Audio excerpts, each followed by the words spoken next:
बहुत बहुत स्वागत है दोस्तों आप सभी का। Welcome to electronic study YouTube channel. आप सभी को नमस्कार। आपके विज्ञान का सिलेबस यहाँ पर हम कंप्लीट करवा रहे हैं और इसी के सीक्वेंस में अगर हम बात करें तो हम क्या कुछ पढ़ रहे थे। हम पढ़ रहे थे विटामिन्स। हमने आपको बताया जब हम विटामिन्स के बारे में बात करते हैं तो इसका मतलब क्या है। ये मतलब निकल करके आता है वीटा प्लस एमीन, दो शब्दों से मिल करके बना हुआ। वीटा का मतलब होता है एसेंशियल और एमीन का मतलब होता है केमिकल्स।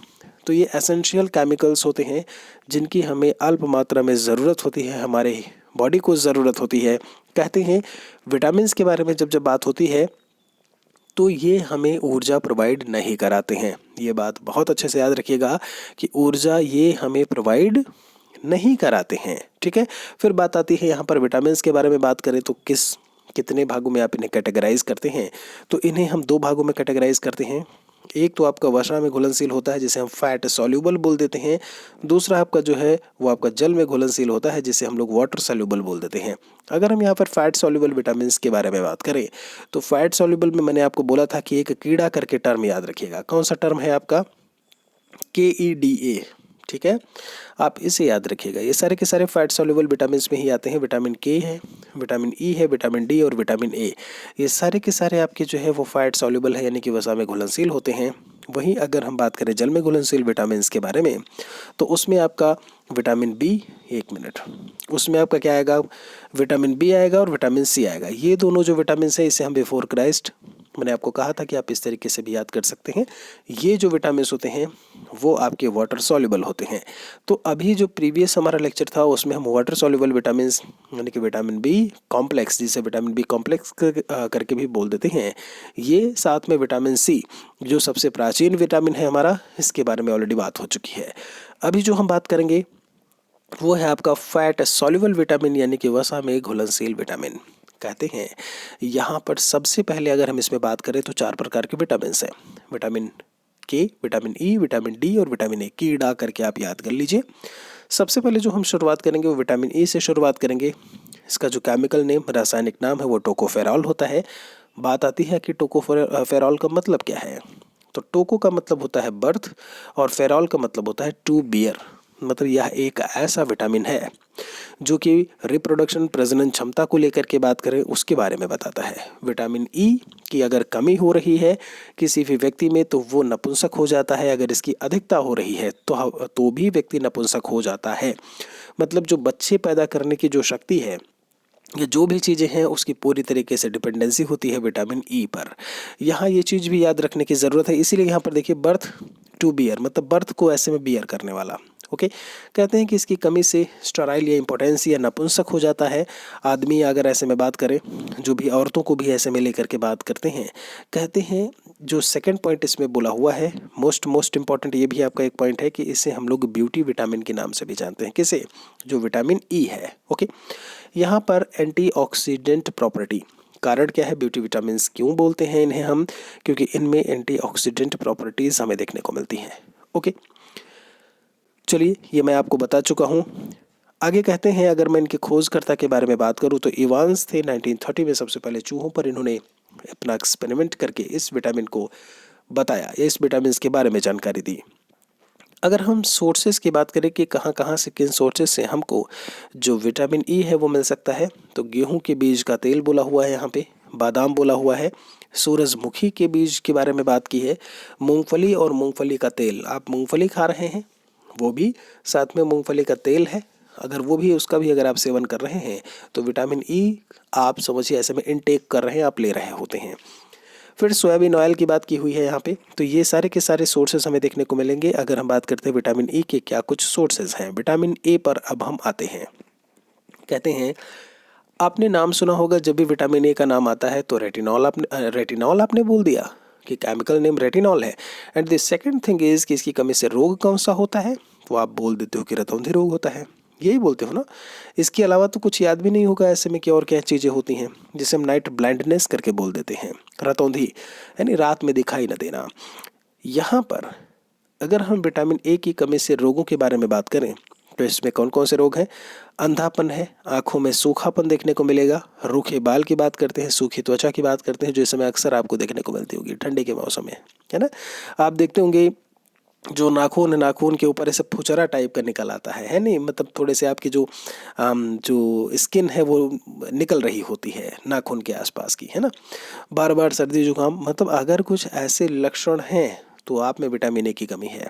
यहाँ पर अगर सोर्सेज के बारे में बात करें कि क्या कुछ इसके सोर्सेज देखने को मिलते हैं, इन्होंने बताया हुआ है अंडा है, दूध है, गाजर है, पीली या नारंगी सब्जियों के बारे में बात की हुई है, पालक बोला हुआ है, मीठा आलू बोला हुआ है, पपीता, सोयाबीन, हरी पत्तेदार सब्जियां, ये सारे के सारे हमें सोर्सेज के रूप में देखने को मिलेंगे। किसके सोर्सेज? विटामिन ए के सोर्सेज। कहते हैं कि जिस व्यक्ति को तस्वीर हुई दिखती है उसे एस्टिग्मेटिज्म हो जाता है। देखिए मैं आपको बता दूं, एस्टिग्मेटिज्म आँख में मौजूद द्रव दाब की वजह से ये बीमारी हमें देखने को मिलती है। जो यहाँ पर इन्होंने बोला हुआ है एस्टिग्मेटिज्म करके, कहते हैं ज़्यादा द्रव दाब की वजह से, आखिर है क्या ये? आँख से रक्त निकलने लगता है, अर्थात रेटिना का जो पर्दा है वो फट जाता है और इससे ग्लूकोमा रोग हो जाता है। तो देखिएगा एक का दूसरे से किस प्रकार से जो संबंध है वो बताया हुआ है। कहते हैं कि विटामिन ए की कमी से जीरोफ्थैल्मिया रोग भी हो जाता है। ये चीज़ भी आपको याद रखने की ज़रूरत है। तो आप केवल रतौंधी जानते हैं, जबकि ग्लूकोमा भी आपने यहाँ पर देख लिया है, यहाँ पर एस्टिग्मेटिज्म भी बता दिया है, यहाँ पर जीरोफ्थैल्मिया करके रोग जो है वो भी बता दिया है। कहते हैं अगर हम घोड़ा मछली की बात करते हैं, ये अलग से इन्फॉर्मेशन दी हुई है। जो घोड़ा मछली है ऐसे में वो 2D इमेज प्रकार से चीज़ों को देखती है। उल्लू आदमी की जो आंखें होती हैं वो किस प्रकार की होती है? 3D प्रकार की होती हैं, जो इमेजेस को देख रही होती हैं। आगे हम बात करें विटामिन ए के बाद अब विटामिन डी पर आ चुके हैं। इसका जो रासायनिक नाम है वो है आपका एर्गो कैल्सीफेरॉल या कैल्सीफेरॉल करके लिखा हुआ है। दोनों ही हैं आपके, एर्गो कैल्सीफेरॉल या कैल्सीफेरॉल, इन्हें याद रखिएगा। फिर बात आती है विटामिन डी के 2 फॉर्म्स हमें देखने को मिलते हैं। एक तो आपका विटामिन D2 होता है और एक विटामिन D3 होता है। फर्स्ट टाइम पढ़ रहे होंगे आप में से कई बच्चे इस चीज़ को कि विटामिन D2 और D3 भी होता है। हमने तो केवल विटामिन डी पढ़ा था। विटामिन D2 को हम लोग एर्गो कैल्सीफेरॉल बोल देते हैं और विटामिन D3 को हम लोग कोलेकैल्सीफेरॉल बोल देते हैं। ठीक है, थोड़ा सा डिटेल में और जाकर के डीप में बता दिया है। अगर मैं सोर्सेज की बात करूँ, क्या कुछ सोर्सेज हैं विटामिन डी के, तो कार्ड मछली का तेल बोला हुआ है यहाँ पे, सैल्मन मछली, और सबसे बड़ा जो सोर्स है वो क्या है आपका? सनलाइट। ओके, तो ये चीज़ भी आपको यहाँ से याद रखने की ज़रूरत है। आप हमेशा कंसीडर करते हैं कि विटामिन डी यानी सूर्य का प्रकाश, सनलाइट नहीं, साथ में आपको सैल्मन मछली, यहाँ पर मछली का तेल, ये भी एक सोर्स के रूप में आपको देखने को मिलेंगे। चलिए, बहुत अच्छी बात है। यहाँ पर अगर हम बात करें तो इसमें कुछ ज़्यादा जानने की ज़रूरत नहीं है। जो इसमें इन्होंने बताया हुआ है भी हाइड्रोक्सी कैल्सीफेरॉल करके जो, या बीटा करके जो बोला हुआ है। थोड़ा सा हम आगे चलेंगे। आगे आपसे इसमें कुछ पॉइंट्स जो है वो लिखे हुए हैं। ये क्या कहते हैं? कहते हैं अगर हम बंदर की बात करें तो निकट दृष्टि दोष जो है देखने को मिलेगा। मृग की आंखें सबसे सुंदर होती हैं। सबसे बड़ी आंखें जो है वो ऑक्टोपस की होती हैं, ये याद रखिएगा। हड्डियों के अंदर छेद। अब बात आती है जब विटामिन डी की बात करते हैं हम, कमी से क्या कुछ समस्याएं दिक्कतें होती हैं, तो हड्डियों के अंदर हमें छेद या पोर्स देखने को मिलते हैं, जिसे हम लोग ऑस्टियोपोरोसिस बोल देते हैं। आपने इसका नाम बहुत ही अच्छे से सुना होगा, ऑस्टियोपोरोसिस। हड्डी में जो दर्द होता है, फीमेल में खासकर अगर हम बात करें तो ऑस्टियोमलेशिया बोल देते हैं उसे, और बच्चों में यही बीमारी जो हड्डियों से संबंधित बीमारी होती है, इसे हम लोग सूखा रोग, रिकेट्स के नाम से जानते हैं। तो 3 चीज़ें हैं, तीनों चीज़ें रिलेट करती हैं, जो किससे रिलेट करती हैं? विटामिन डी से। ओके, हड्डियों के अंदर छेद, पोर्स, ऑस्टियोपोरोसिस, हड्डियों की दर्द को लेकर के बात करें फीमेल में ऑस्टियोमलेशिया, और उसके बाद अगर हम बच्चों की बात करें तो रिकेट्स रोग। कहते हैं पर्यटकों को आर्थिक तौर पर विटामिन डी आकर्षित करता है। ये बात भी आपको याद रखने की ज़रूरत है अगर कुछ ऐसा क्वेश्चन आपसे पूछता है। वैसे इस प्रकार के क्वेश्चन जैसे होता नहीं है IAS PCS के आपके हो गए, वहाँ पर आपसे जनरल साइंस वाले क्वेश्चन में पूछ लिया, SSC वाले में पूछ लिया, तो क्या मतलब है? सन बाथिंग ट्रीटमेंट आपने सुना होगा, है नहीं? वो बहुत सारी आपने मूवी देखी है ऐसे में, जो तट के किनारे ऐसे फैले पड़े रहते हैं ना चौड़े से, हाँ वही वाला। तो वो क्या कर रहे होते हैं? सन बाथिंग ट्रीटमेंट ऐसे में ले रहे होते हैं। तो पर्यटकों को आर्थिक तौर पर जो आकर्षित करता है वो विटामिन डी ही है ना? बिल्कुल सही है। आगे बढ़ते हैं यहाँ पर विटामिन के की तरफ। इसका जो केमिकल नेम है वो है फाइलोक्विनोन। सोर्सेज की अगर हम बात करें, क्या कुछ सोर्सेज हैं? इन्होंने बताया हुआ है अंडा है, जिगर है, यहाँ पर बोला है, टमाटर, गोभी, पोर्क बोला हुआ है, सेम है, दूध है, मांस है। अगर मैं यहाँ पर बात करूँ कि क्या कुछ चीज़ें जो है वो इससे रिलेट करती हैं। तो ब्लड के क्लॉटिंग में, रक्त का थक्का जमाने में, यही सवाल सीधे सीधे पूछा जाता है कि कौन सा विटामिन हेल्पफुल है। तो वो फाइलोक्विनोन करके होता है। इसमें हमें इन्होंने बोला हुआ है कि ब्लीडिंग से रिलेटेड भी विटामिन, ये जो विटामिन यहाँ पर इन्होंने बोला हुआ है ना, एंटी हेमोरेजिक करके जो लिखा हुआ है यहाँ पर, या जो भी प्रोनाउंसिएशन आप ऐसे में कर लें, हाँ बड़ा खतरनाक नाम लिखा है, तो इसे इस प्रकार का भी विटामिन बोलते हैं। कारण ये है कि ये जो है ब्लीडिंग से रिलेटेड विटामिन है आपका। ओके, इसे भी आपको याद रखने की ज़रूरत है। जैसे इंग्लिश में लिखा है, इसी इंग्लिश टर्म को आप याद रखिएगा। आपसे ब्लड क्लॉटिंग की बात हो गई, फाइलोक्विनोन हो गया, ये चीज़ याद रखिएगा यहाँ से। तो ये था जो चीज़ें मैं आपको बता रहा था, ये था विटामिन्स के बारे में। आपको फिजिक्स, केमिस्ट्री और बायो, इन सभी के क्वेश्चंस जो है वो आपको मिलेंगे जैसे ही हम आपका सिलेबस कंप्लीट करवा देंगे। सारे जो क्वेश्चंस हैं मैं आपको लाइव ऐसे में करवाऊंगा, वो चीज़ भी आप ध्यान रखें। टेलीग्राम चैनल इलेक्ट्रॉनिक स्टडी है, उससे आप जुड़े रहें। नए हैं तो चैनल को सब्सक्राइब कर लें, बाकियों तक भी इस वीडियो को आप ज़रूर पहुँचाएँ। उन्हें बताएं कि यहाँ पर कोर्स जो है सुपरटेड शिक्षक भर्ती का कंप्लीट कराया जा रहा है। मैंने आपसे कहा, जब हम बायोस्फीयर की बात करते हैं, एग्जैक्टली बायोस्फीयर क्या है, तो एक नया टॉपिक है आपका ये, पृथ्वी का जीवन क्षेत्र। जब हम बायो प्लस स्फीयर, बायो का मतलब होता है लाइफ, क्या मतलब है, बायो का मतलब ही होता है लाइफ, और स्फीयर का मतलब होता है जोन या क्षेत्र। ठीक है, तो एक ऐसा लाइफ, एक ऐसा जोन या क्षेत्र जहाँ पर हमें लाइफ देखने को मिले, इसे हम लोग life zone of earth surface भी बोल देते हैं, यानी कि पृथ्वी का जीवन क्षेत्र भी कह देते हैं। अगर हम डेफिनेशंस की बात करें, क्या कुछ इसकी डेफिनेशन देखने को मिलेगी, तो परिभाषाओं में पृथ्वी के सतह और उसके समीपवर्ती वायुमंडल जिसमें जीव पाए जाते हैं, ये भूगोल परिभाषा कोश की डेफिनेशन है जो यहाँ पर इन्होंने बताई हुई है। वहीं अगर हम जे स्मिथ महोदय की बात करें, ये क्या कहते हैं कि पृथ्वी व वायुमंडल का वह भाग जहाँ अस्तित्व पाया जाता है, जहाँ पर एग्जिस्टेंस देखने को मिले, जहाँ पर जीव जंतु ऐसे में देखने को मिले, जहाँ पर किसी की उपस्थिति देखने को मिले, कहते हैं। अगर हम यहाँ पर जीवन क्षेत्र की बात करें कि जीवन क्षेत्र, ये लाइफ जो एरिया है, ऐसे में लाइफ जोन है, ये कहाँ कहाँ देखने को मिलता है, तो इसकी जो एवरेज थिकनेस है कि जहाँ पर हमें जीवन वाला क्षेत्र मिलेगा, मतलब जहाँ पर जीवित चीज़ें मिल सकती हैं, वो 30 किलोमीटर्स का है। अब बात आती है कि पृथ्वी की सतह से अगर हम ऊपर जाते हैं तो कहाँ तक हमें जीवन क्षेत्र मिलेगा, जो चीज़ें हैं जीवित मिल सकती हैं, जीव जंतु या आदमी जीवित मिल सकता है। और अगर हम पृथ्वी की सतह के नीचे जाते हैं तो हमें कहाँ तक में जो है वो जीवित चीज़ें मिलेंगी। तो अगर हम ऊपरी सीमा को लेकर के बात करें तो नासा, आप बहुत अच्छे से जानते होंगे, अमेरिका की स्पेस एजेंसी यूएसए की, तो नासा द्वारा बताया गया कि जीवाणु जो है वो ऊपरी सतह तक 15 किलोमीटर तक पाए जाते हैं। वहीं मानव का जो नेचुरल सर्वाइवल है इससे कम ऊंचाई पर मिलता है। मतलब कहने का ये है, ये कहते हैं कि अगर हम पृथ्वी की सतह से 15 किलोमीटर ऊपर तक चले जाते हैं लगभग, तो जो बैक्टीरिया हैं वो हमें मिलते हैं, मतलब जीवन क्षेत्र वहाँ तक है। लेकिन मानव की अगर हम बात करें तो उससे कम ही पर उसका नेचुरल सर्वाइवल जो है वो संभव है। एक चीज़ बहुत अच्छे से आप याद रखिएगा, यहाँ पर एक टर्म नेचुरल लिखा हुआ है। सर्वाइवल हो सकता है, स्पेस में चले जाते हैं, है नहीं, वहाँ टहल रहे होते हैं, है नहीं, घूम रहे होते हैं, तो वो सब आर्टिफिशियल सर्वाइवल होता है नहीं, पीठ पर सिलेंडर बांधे रहते हैं और बाकी सारी चीज़ें रहती हैं। यहाँ पर नेचुरल सर्वाइवल से जो है जुड़ा गया है कि विदाउट एनी कोई भी आर्टिफिशियल हेल्प कि आप जीवित रह सकें, जैसे हम लोग पृथ्वी पर रहते हैं। समझ रहे हैं आप? ओके। कहते हैं कि ऊपरी सीमा की ऊंचाई को नियंत्रित क्या क्या करता है, कि ऊपरी सीमा तक कहाँ तक हमें जीवन मिल सकता है, क्या क्या चीज़ें नियंत्रित करती हैं इस चीज़ को। टेम्परेचर कितना कुछ है, आर्द्रता, ह्यूमिडिटी, आखिर गैसों का घनत्व कितना है, डेंसिटी ऑफ गैसेस, और जो यहाँ पर एयर प्रेशर है, ये सारी चीज़ें रिस्पॉन्सिबल हैं कि आखिर जो जीवन क्षेत्र है वह पृथ्वी की सतह से ऊपर अगर हम जाएंगे तो कहाँ तक मिलेगा। फिर बात आती है दोस्त यहाँ पर लोअर लिमिट की, अगर हम बात करें तो कंट्रोलिंग फैक्टर्स क्या कुछ हैं जो ऐसे में इस चीज़ को कंट्रोल करते हैं कि पृथ्वी के नीचे हम अगर जाते हैं तो कहाँ तक हमें जीवन क्षेत्र मिलेगा।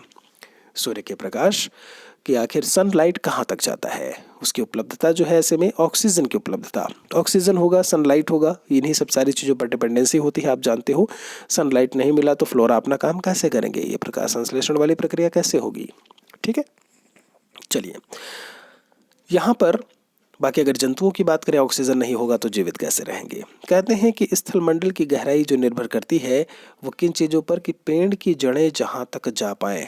हमने कहा कि पेड़ों की जड़ें जहाँ तक जा पाती हैं, आपको पता है कि वो पानी की तलाश में कहाँ तक चली जाती हैं ऐसे में, है ना। तो वो जहाँ तक जा पाएँ उन्हें हम क्या कह देते हैं कि यहाँ तक जीवन क्षेत्र है। एक बात याद रखिएगा, जीवन क्षेत्र का ऐसे में मतलब है, लाइफ जोन का मतलब है फ्लोरा एंड फौना बोथ, मतलब जीव जंतु भी हैं पेड़ पौधे भी हैं। अभी तो इन्होंने पेड़ की बात कर दी। सेकंड पॉइंट में जो आपके रोडेंट्स होते हैं, बिल बनाने वाले जंतु जहाँ तक जा सके। आप देखिए चूहे वगैरह जो है ज़मीन खोद के कहाँ तक चले जाते हैं ऐसे में। तो बिल बनाने वाले जो भी जंतु है वो जहाँ तक जा सके, वो पूरा एरिया जो है वो लाइफ जोन में ही ऐसे में देखने को मिलता है।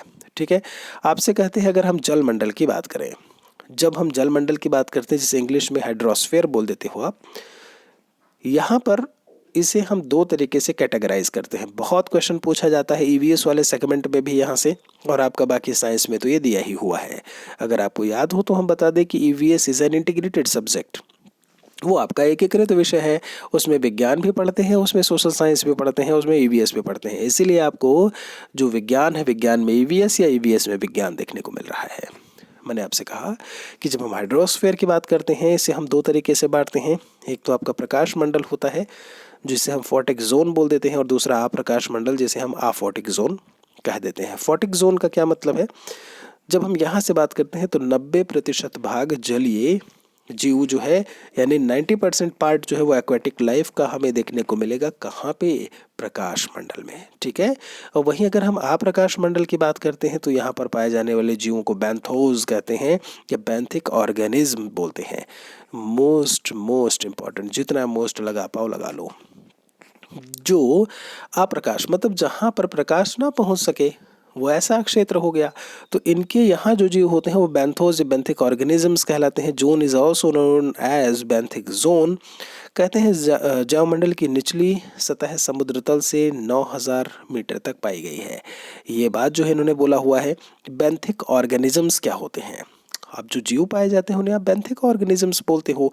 तो इनमें भी उनको हमने कैटेगराइज कर रखा है, किसमें, सैप्रोफाइट में एंड सैप्रोजोइक में।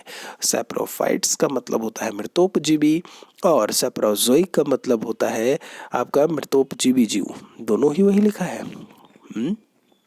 कोई नहीं, सैप्रोजोइक आप एक बार हिंदी देख लीजिएगा एग्जैक्टली। ठीक है, तो ये चीज़ें जो है वो हमें देखने को मिलेंगी। अच्छा, अपघटक क्या होते हैं, डिकम्पोजर्स होते हैं आपके बैक्टीरिया और फंगस या फंजाई करके जो भी आप बोल लो। केवल दो ही हैं जो आपके अपघटक या डिकम्पोजर में आपको देखने को मिलेंगे। तो ये जो कैटेगराइजेशन मैंने यहाँ पर किया हुआ है ना, ये आपका बहुत इंपॉर्टेंट है। प्रकाश मंडल, जैवमंडल, ये आप इसका एक स्क्रीनशॉट अगर पूरा ले लेंगे तो ये सारी चीज़ें जो है वो आपको देखने को मिल जाएंगी। बैक्टीरिया, फंगस, सारे वहाँ तक में। ठीक है, क्या क्या चीज़ें जो मैंने बताई हैं उसे आप समराइज़ कर सकते हैं कि स्क्रीनशॉट लेकर के यहाँ से काम कर सकते हैं। ठीक है, नोट कर सकते हैं। फिर बात आती है, जब हम यहाँ से बात करते हैं कि आखिर जैवमंडल के घटक कौन कौन से हैं। हम बायोस्फीयर के अगर ऐसे में कंपोनेंट्स को लेकर के बात करें तो वो कौन कौन से हैं, तो हमें दो घटक देखने को मिलते हैं। एक तो आपका होता है जिसे हम लोग भौतिक या अजैविक या निर्जीव घटक कह देते हैं, इंग्लिश में abiotic components, and the second one is biotic component, जिन्हें हम लोग जो है जैविक घटकों के रूप में जानते हैं। अजैविक, जिनमें जान नहीं पाई जाती। आ का मतलब ही होता है नहीं, और जैविक का मतलब होता है जिनमें जान होती है।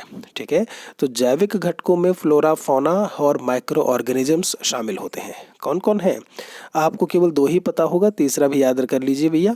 ये फ्लोरा है, ये फौना है।